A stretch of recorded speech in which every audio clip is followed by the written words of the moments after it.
At least from our experience, once we kind of joined the board as leadership roles, I have seen and felt like nothing but support from pretty much everybody. I mean, we've talked with Assembly leadership, Senate leadership.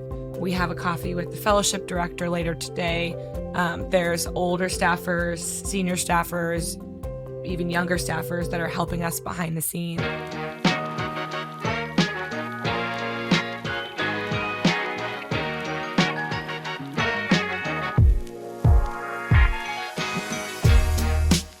All right. Hello and welcome again to another episode of SacTown Talks. Today we're glad to be joined by Alchemy Graham and Cassidy Denny from the California Legislative Black Staff Association. How's it going? Thanks for joining us, guys. Great. Thanks for having us. Yeah, thanks for having us. I'm really proud of myself for actually getting all that in there. California Legislative Black Staff Association. I know it's a mouthful. It is, yeah. It is. But it is a nice, what do they call that when you shorten it? It's the acronym. The acronym, It does look right? good. CLBSA. Yep. Yeah, it looks good. Exactly. Can you guys tell us a little bit about the CLBSA and kind of how it got formed? Sure, yeah. So it started with BLAC, which is the Black Legislative and Capital Staff Association, and CCBSA, which was the California Capital Black Staff Association. They merged. We had a lot of meetings. I was on the Black Staff Association as a fellow, and so I was the fellows rep, so I was a part of those meetings. And we just had a lot of conversations about merging the two associations together. And so then that was how CLBSA was born. That's interesting. So like, I never knew there were staff associations. Like, what staff associations are out there that, we don't really know about? There's APICA, CQA, the Queer Association. There's CLCAF. Oh, I'm sure I'm missing a ton. I know. And I think there's some that are actually going to be formed pretty soon. They're just working on it. So I feel like we're forgetting. Yeah, what are these associations? Kind of what are their purposes? Like why are these formed, and kind of how are they working? Yeah. There's a Fellows Association too, Fellows Alumni Association. And so really I think they are formed for the main purpose of like creating a sense of community for the staffers in and around the building that identify with that association. Right. And so at least that's kind of where we're coming from with CLBSA. And I know the other ones that I named too are right there with us of just letting staffers know that they have someplace to go. They have resources that they can reach out to. They have people they can network with, even just ask like silly questions that they maybe don't want to ask their current office or their boss. They have people that they can automatically have a group to be a part of, to be friends with, to be coworkers with, and sort of just like provide information that maybe like they don't want to ask on their own. Right. But if we like provide a webinar about retirement or something, they'll be like, okay, I'll go to that because that's like a safe space with people I trust. Whereas like you might not go to your ledge director and be like, can you help me with retirement? Right. Like, Yeah. How do we figure out this CalPERS math? Yeah, what is that? Yeah, that's great. It's interesting. It's kind of like, I always kind of like college, like a university, and they have like the clubs and stuff like that. And I always kind of like the Capitol is kind of like the kind of similar. Totally. So Yeah. That's interesting. Yeah, it's like it's like the student associations at college, but for adult and staffers. Right. Yeah. Not college students. Right. So, for our listeners who don't know who each of you are, can you kind of tell us a little bit about your history and kind of how you guys got here? Yeah. Do you want me to start? Sure. So I'm Cassidy. I'm currently an assistant consultant in Senator Skinner's office. I started in the Capitol at the end of 2018. I was a fellow. I got into the Senate Fellowship 2018, 2019. So most of 2019, I was with Senator Wiener's office as his fellow. And then after my fellowship, I went to Lighthouse Public Affairs for about 7 months. And then after that, Senator Wiener had a leg aid spot open up because there wasn't one at the end of my fellowship. So it opened up and I went back to Senator Wiener's office like late 2020. And then just recently in December, moved over to Senator Skinner's office. So jumped around a bit, mainly worked on housing with like a couple other issues here and there. But yeah, that's how I got my start. And okay. And now vice chair. Where are you from originally? Where'd you go to school? Sacramento. So I'm originally from Sacramento. I went to El Camino High School. If we have any listeners. Eagles. Right. And then I went to Colorado State for college. I played volleyball there. So that's what got me out of state. And then came back. Realized I lived within like 15 minutes of the state capitol and was like, I'll just give politics a try. I really like policy. I'm usually like the most opinionated friend in the room. and figured that would be a good place to start. And if I didn't like it, I didn't move to a new city for it or anything. I just drove down the freeway. So yeah, that's how I got here. That's awesome. And what about yourself, Alchemy? So I am from Corona in Southern California. Not a fun time to be from a place called Corona, but it exists and it's in California. So that's where I'm from. We used to think of the beer. Now we think of something else. Yeah, I know. It's not the same. Yeah. But I went to UC Davis, so just up the causeway from here, and graduated with a degree in biological sciences. So it's a little weird that I'm here because I'm not, but I've always been like a really big environmental person. So I've always been into like being outdoors and like nature-y stuff and caring about the environment. Like that's always just been who I am. And so my initial goal I always wanted to be like a marine biologist. And then my mom was like, don't do that. You're not going to make enough money. So I was like, that's really rude.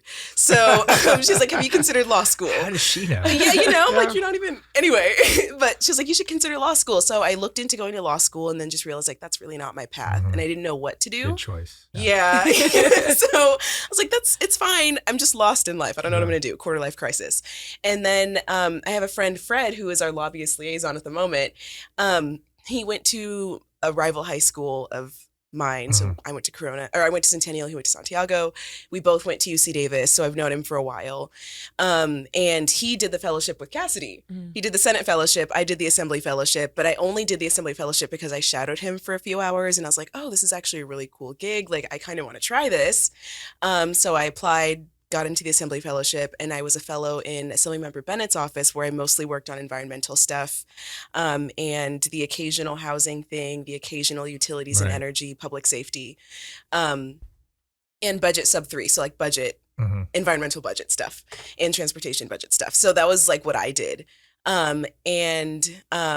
After my fellowship, I went to Shaw Yoder and Tweesh Meltzer and Lang, which is a lobbying firm, which is where I'm at now, legislative and regulatory advocate. So I went in the building and left the building, but I still have like that experience, and it's been super recent, right? Like I started my new job in October. So it's interesting. We just interviewed a young man who's gonna be a fellow, and he was kind of talking about the interview process and things like that. So you kind of mentioned that you were an Assembly fellow, so you have to. It's totally separate application process, right? You got to pick Senate or Assembly. And what you mentioned was you picked Assembly because that's kind of what you experienced. But did you wish you picked Senate after you did it? So okay. I didn't get accepted into the Senate Fellowship, so there's that. I got waitlisted at executive.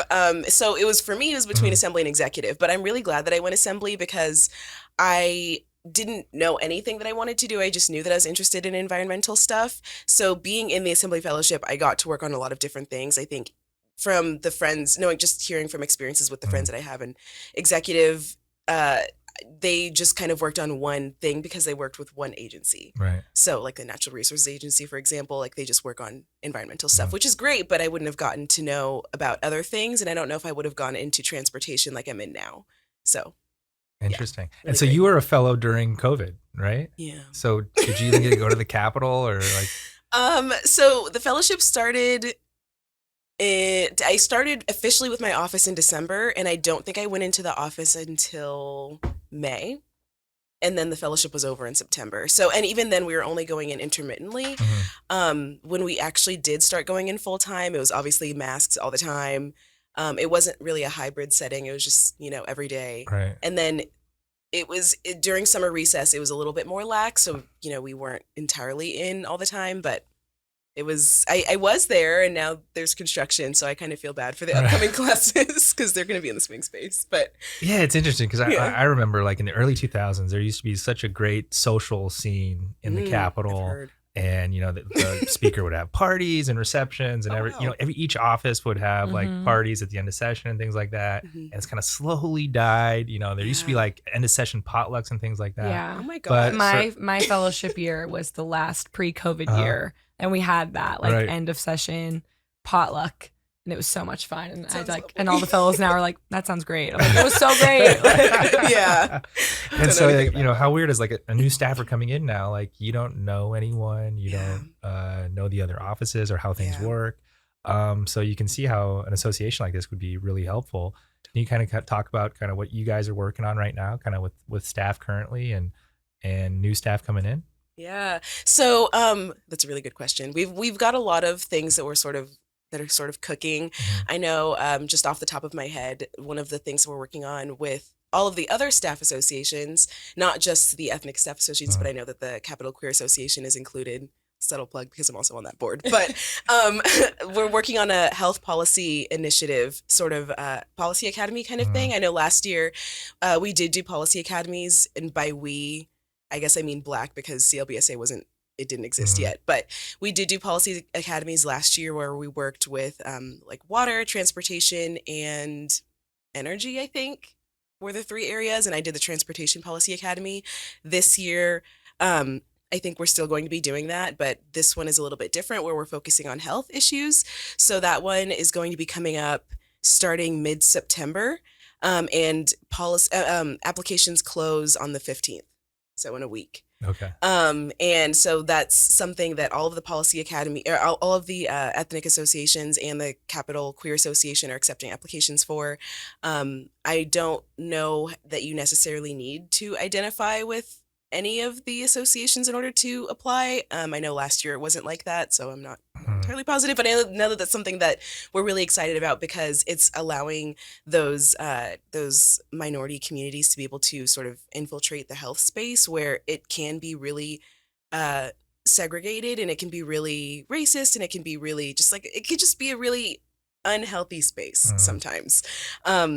So that's something that we're excited about. I know I believe it was early June. My timeline's all messed up now, but we did do a healing space just because of the shootings that have occurred and just the police brutality that's been going on. And so we held a healing space just to make sure that staff had a space for that because it's important. Right. And we talked about this in the healing space. It's a little sad that was like our first event, but it was actually also kind of iconic because it just shows like how much we're willing to pull the community together and have those conversations, even if it is the first thing that we talk about. So we've got that going on. We've got some policy academy ideas that we're kind of throwing out there with our policy director, with other staff associations. We're also working on throwing together some events for the fellows. We're talking about planning some events for the upcoming fellows class with the Fellows Association that Cassidy mentioned.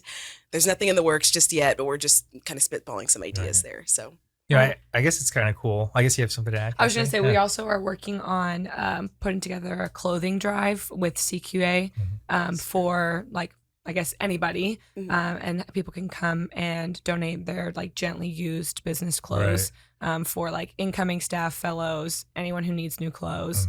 So that's also something we're working on. Yeah, and I guess what's kind of cool about the Capital community is there's so much alumni and history and stuff like that. Yeah, and I guess mentorship kind of. I guess how's your experience kind of dealing with, I guess, former staff or current staff who've been there a long time, and are they willing to join these associations and kind of give you guys time to kind of mentor you and kind of talk about their experiences? Yeah, absolutely. At least from our experience, once we kind of joined the board as the leadership roles, I have seen and felt like nothing but support from pretty much everybody. I mean, we've talked with Assembly leadership, Senate leadership. We have a coffee with the fellowship director later today. There's older staffers, senior staffers, even younger staffers that are helping us behind the scenes of like setting up everything we need to for our 501c3 and our bank account and like everything we need to get everything up and running. People have been like more than willing to lend support, even if they're not on the board, which has been really helpful for us since this is my first time. You were on Black, but this is like our first time kind of being in a leadership role for a brand new association. Right. So everything's kind of starting from scratch. Yeah. And it's been really nice having people that are helpful behind the scenes. And then our board too, I think I was telling Alchemy this after one of our first meetings, is just great. And everybody actually comes with real ideas and they really want to make an impact and they want to help. And I think sometimes when you have a board, you have people who are just like on the board to be on the board, or maybe like one of us has twisted their ear and they're like, fine, I'll do it.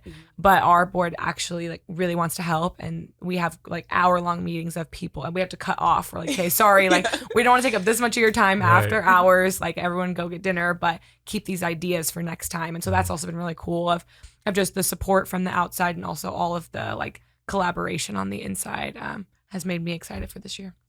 Yeah. I always find is pretty cool is, a lot of people start as staff, and then, 10, 15 years pass by, and all of a sudden they're members. Kind of what's your interaction like been with the kind of the Black Caucus, and are you guys kind of working together or coordinating some things here in the future? Yeah. So we've definitely talked with the Black Caucus, or with the people, like their schedulers, they're really busy. But we've talked with them, and, they reached out to us actually initially, and they said that they wanted to meet with us as a board. So we're really, really looking forward to that. I know last year there was a mentorship program between the Black Caucus and through Black staffers. And so, we're hoping that maybe we could bring that idea up again and see like how that might go. But we're definitely going to be partnering with them on things in the future, and we're really looking forward to that. We still need to sort of get a time on the calendar to be able to talk with all of them, because it's all of us and then all of them. Like it's a lot of different calendars sort of clashing, but we're really looking forward to partnering with them. Yeah, and kind of what's the percentage of representation of black staffers amongst the whole staffer picture? I wish I had that percentage. We were asked that in the last one. Yeah. I don't know a percentage. I want to say it's probably pretty low if I had to guess. I mean, when we all come together from in and outside the building, there's probably a lot of us. But if you look at the overall percentage, it's probably pretty low. I mean, as far as even just staffers not in managerial positions, there's probably more of us younger staffers. But when you look into managerial roles, ledge directors, chiefs, there's like just a handful. And so I think that's also something that we are, hoping to like foster with our association, is giving mentorship, or, linking somebody up with a mentor so that they don't feel so alone, and that they want to stay and to get into those managerial roles. Because it's one thing to like want to be a chief of staff, and it's another to be here for X amount of years to actually get to that point, and kind of bring up Black staff behind you. And then, I mean, with our members, we just got 2 new members, Wilson and McKinner. So now we're at 12 members, Black members, which is awesome, but also 12 out of the 120. Yeah. 10%. So I'm sure the staff representation is probably similar to that. But that's another thing that we're working on, of just how do we foster the pipeline of new staff to young staff to senior staff to managerial roles, and sort of just keeping people, keeping young minds and people that want to work in and around the building. Yeah, it's kind of interesting because both of you guys had no interest in politics, had no background in politics, and you're just like, hey, let's just try this out. I guess kind of not it's your job to recruit staff or anything, but kind of like, what are you guys doing to get the word out, I guess, in kind of the Black community, that like, hey, there's jobs here and this is a good opportunity. Yeah. I actually kind of feel like it is sort of like a civil duty of mine to like recruit Black staff, honestly, because as a fellow, there were enough Black fellows to where I could just make a teeny little group chat. And like that's not saying a lot, there's not enough of us. And so even if people aren't coming in through the fellowship, like it is still a really good opportunity to get a foot in the building. And once you're in, like you're good, like it's going to be a lot easier to sort of make your mark and, bring other people in. I just feel like as someone that was a fellow, I do kind of feel like it is my responsibility to sort of, bring in more people that maybe want to be fellows, people that want to work in the building in general. I mean, you don't have to start as a fellow. You could start as a ledge aide. You could even start as a ledge director if you have enough experience. So I kind of feel like that is my responsibility, and I have no problem doing that. Like I am really excited to tell people about the building and talk to them about my experience.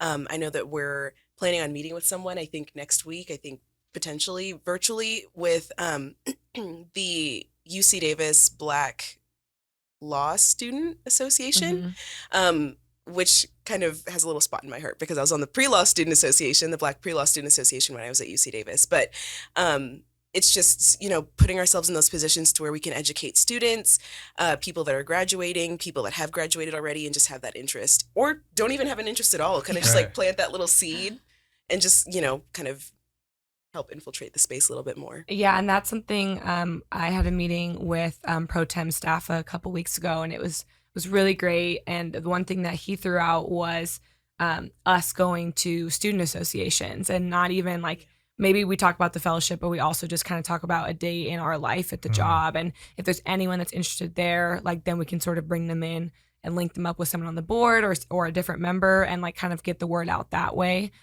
so that we have like our fellowship route, and then we also have us just showing up as people. Like, even if you don't want to do the fellowship, you can still get in, like, and there's plenty of different ways to do that. So that's something that we talked about, like the Sac State student associations, the Davis ones, like the ones that are close by, and just kind of getting the word out that way. Right. And just kind of like, it seems like the kind of these associations are maybe geared more towards younger staffers and things like that. You guys are new, or kind of, have the time and the energy, you don't have the kids and kind of things weighing you down. How has it been interacting with older staffers and their interest in participating, kind of helping mentor you guys and kind of come in and talk? I think they're really excited. Yeah. We've gotten nothing but really positive energy and really positive interactions with older Black staff. They're really looking forward to helping us. Like, they all just want to help. We like, when in the first couple weeks before and after our election, they're like, how can we help? We just want to help. What do you need from us? Like, people, like lobbyists too, were reaching out, and they're like, how can I spread the word? Like, do you have like an email? What's your social media? Like, they've been really receptive. It's been really great. Yeah, we just had an email, I think last week, somebody who was like, I can do anything. Like, just put me to work somewhere. I'll help. And we were like, oh, we got to find a spot. Like, we have to think of things to then give out and delegate to people, because we've had that many people like want to just support us, which I think is awesome, especially like with senior staff, being able to kind of take their expertise and their knowledge and then be able to pass that down to whoever's like younger than us has been really awesome. Yeah. I think that's one of the coolest things is like their willingness to help and like, find a spot for people and things like that. Make sure you guys succeed is so awesome. It's kind of an interesting time, right? We're having like 30 some members leave, and it's the end of a 2-year session. And I'm sure they still do this, but you used to get like this binder full of like resumes of like all the staff from the termed out members or the members who are leaving. And we're gonna have a bunch of new members come in. Kind of what are you guys planning or thinking about to, kind of help, new Black staff coming in, or, Black staff who might be displaced because their members are leaving, kind of find a landing spot? Yeah. So we actually just got an email from one of the new members. And they had asked us if we had a list of Black staff and resumes that they could look through. And we didn't at the time, but we're like, oh, we're going to put that together as soon as possible, because that's something that is just easy to hand out, easy to get people to even just, that's a different way to get someone to look at your resume. Like, you don't really have to know a chief who knows somebody. Right. You can just kind of give it to us. And then when a member like that asks, we can just give it out. And so that I thought was like a really awesome idea. And that's something also that we're working on doing for that exact reason of there's going to be tons of new members here. And, and, hopefully they are thinking about a diverse staff when they come in. I'm sure not all of them will, but hopefully most of them will. And so they can go to us or the other student associations and be like, hey, do you know anybody who is interested in being a ledge aide, an office assistant, a scheduler, a ledge director, and sort of get that pipeline going for before members even actually get here. Right. And both of you guys have experiences there. Your fellowship ends, and then, it's musical chairs, right? You got to find an open seat. So can you guys kind of talk about, I guess, finding that seat and kind of interplay between, working in the building or, finding something outside of the building? I mean, we both left the building. Right. Yeah. So I think we both have a really interesting perspective there. I think for me, it wasn't necessarily about not being able to find a spot in the building. It's just that when I started looking outside the building, I was like, oh, whoa. Like I did, like I said earlier, I did have my experience focusing on a lot of different issue areas. But in that experience, I learned which ones I liked the most. And obviously it's environment and transportation. And so, doing that sort of outside research, I was like, I actually really like focusing on one area. There's nothing wrong with focusing on a lot of them, but the way that my brain works, it likes one thing at a time. And so that's how I ended up where I'm at now, just working on environmental and transportation issues, clean energy, clean cars, like that kind of stuff. But I don't know if you could speak to it a little bit differently since you left and then came back. Yeah. So when my fellowship ended, I had really wanted to stay in Senator Wiener's office. Like, that was since like March, I had been talking to people in my office, trying to be like, hey, is anyone leaving? Like, not that I want sure you you don't to wanna leave, leave? because I love my staff. But like, as long as one of you leaves, like Right. I can stay. Yeah. And nobody was leaving at the time, and so I had sort of had this moment of like, okay, do I move? And I do love the building. I came back. I love it. So I had this crisis of, do I just move into a different member's office and potentially not like the work as much, not like the member as much, not like the staff. I mean, in Senator Wiener's office, I was able to work on like pretty big policy bills that I was very passionate about, and I was very lucky to do that. And not every member like runs those type of bills, and so that was between that or just trying something new.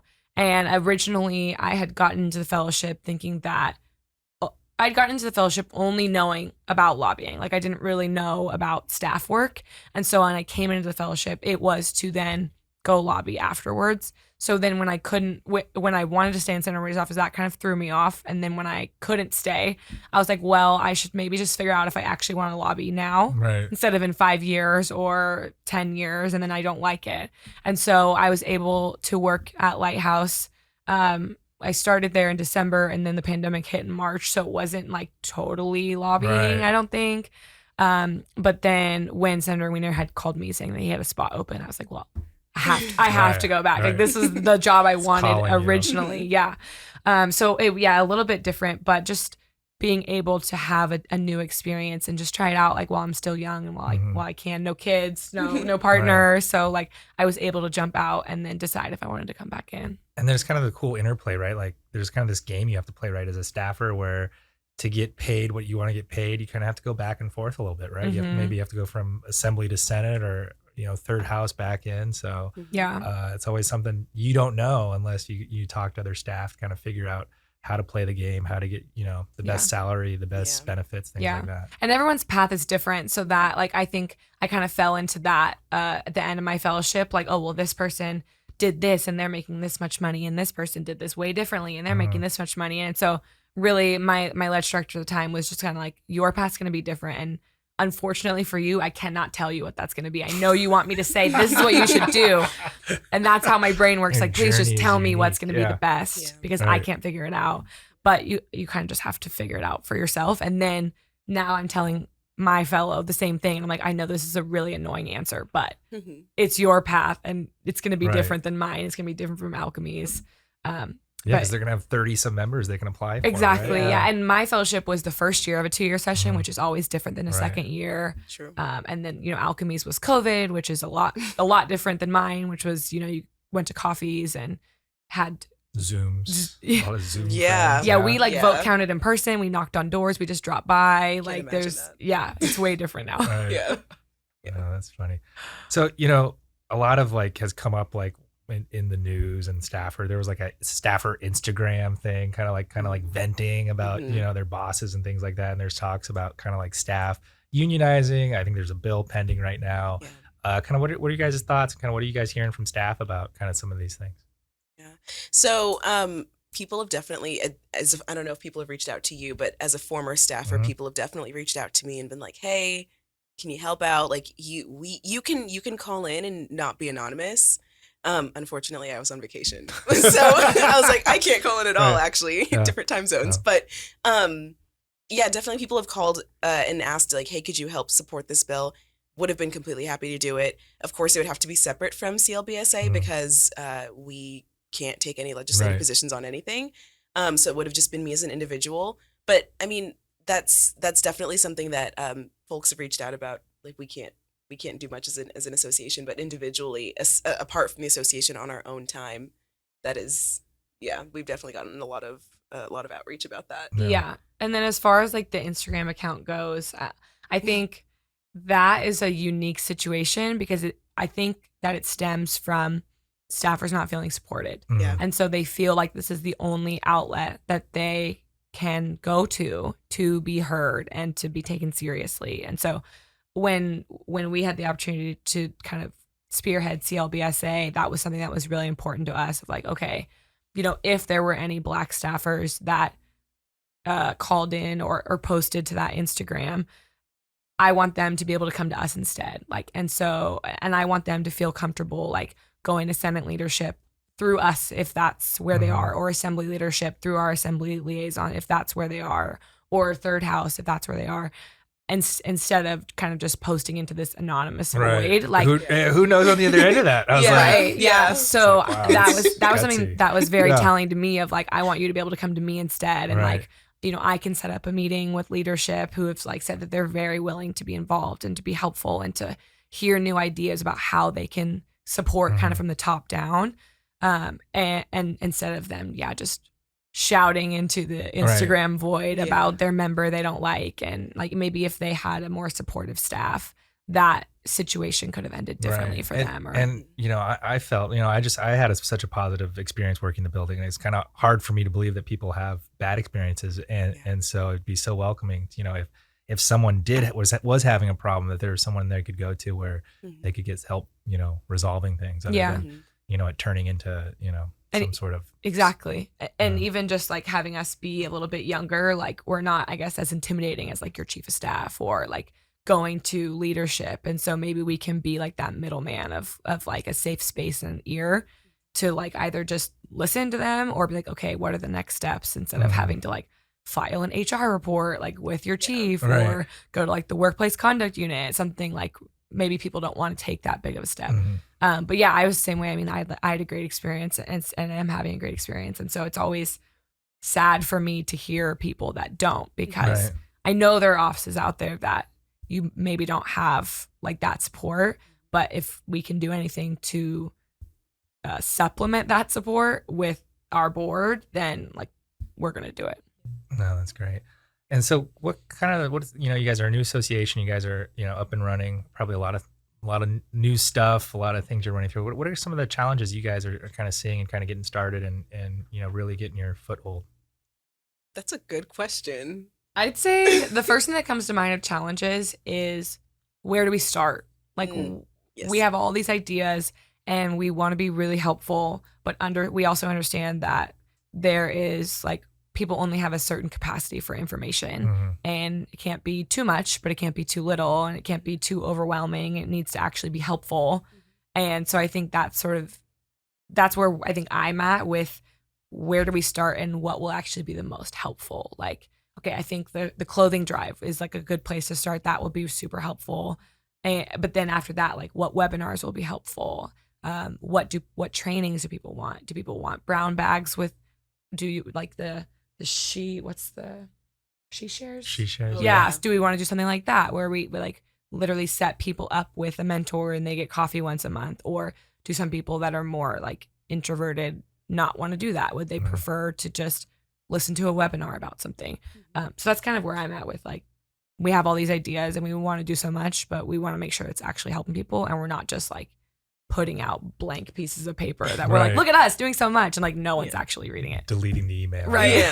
Yeah. I think sort of piggybacking off of that, and also something that Cassidy mentioned earlier, which is we are starting completely from scratch. So we do have to pull together the 501c3 status. We do have to pull together like a bank account. We do have to pull together like a following of people that are interested.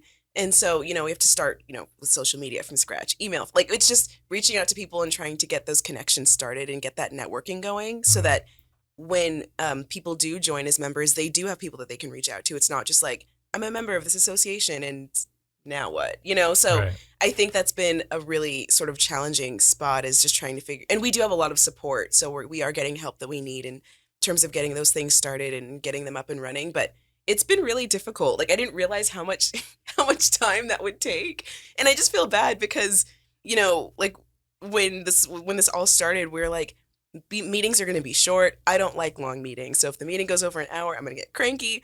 But, you know, like, we're going to have short meetings. And then it's like, also, we're going to have a meeting every week, probably for a few months. I'm so sorry, but like, we need to get this done. So it's just, I just feel like it's been a lot of heavy lifting the past few months, but it's really rewarding. I mean, I wouldn't want to be doing anything else, because like, I just want to help the Black staff in the building. And the Black lobbyists, of course, can't forget the Black lobbyists, you know, so. Black staff in and around the building. Exactly, being one of them, you know. So, yeah, it's been a lot of heavy lifting, but That's It's a awesome. big challenge. Yeah. So you went from wanting to save the dolphins and the whales to Yeah. staff. Why not both? Yeah. Dolphins and staff. Yeah. Exactly. Matter. Yes, exactly. Well, awesome. If any of our listeners want to kind of follow what you guys are doing, kind of what social channels can we find you guys at? Yeah. So our Instagram at CLBSA, just the acronym. Mm-hmm. Twitter, I think it's at CLBS Association. Mm-hmm. I think so too. Okay. And then Facebook is California Legislative Black Staff Association. We do have a link tree in our Instagram bio. It might be in our Twitter bio. I can't quite remember right now, but that's where you can find the form to sign up to be a member and just get more information about the staff association. And our Facebook has our Gmail account on it. Yes. So we can also just send an email if you don't want to do any of the other stuff. Mm-hmm. And we monitor that daily. So if there's any questions or anything people out there would like to see or think would be helpful for us to provide, Yes. please let us know. Do you guys have like a Yes. calendar of the upcoming social mixers? We do. Yeah, Oh, we have. good. It's like a Gmail thing, and so I think our events person, Symphony, has been communicating with all of the other events people and all the other You guys have there's the a group best chat. names. Isn't it I great? Yeah. Wow. So yes, That's and awesome. our email is CLBS Assoc because Okay. Gmail didn't like it when we tried to make it long. So at gmail.com. Nobody likes that. Keep your Yeah. email short, people. Yeah. Yeah. Well, awesome. Thank you so much for joining us, guys. Thanks Learned a for having lot, us. and Thank you. Best of luck, and looking forward to see where you guys go from here. Thank Thanks. you. Thanks.